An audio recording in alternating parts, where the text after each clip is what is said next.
Okay friends, in this video we are learning how to set Bluetooth headset as default voice recording mic. So open your settings application, then click on search bar, then search record. Okay, then you can access record application settings from here.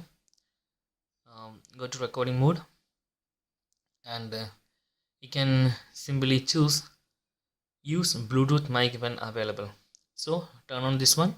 Then if you're recording voices, it is use your Bluetooth mic. Okay, so in this way you can easily use that.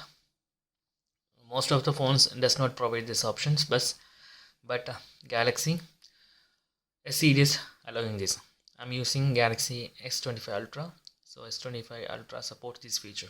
So in this way you can use your Bluetooth mic for recording audios on your voice applications, any other devices, also in screen recorder and any other recorders.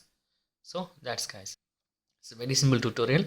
So if you need any kind of Android or iPhone tutorial, just comment below. I will post my replays as video so you can easily watch and understand it. And if you enjoy this video, please like, comment, share and subscribe our channel for getting more videos like this. Thank you so much for watching. Have a nice day. Bye bye.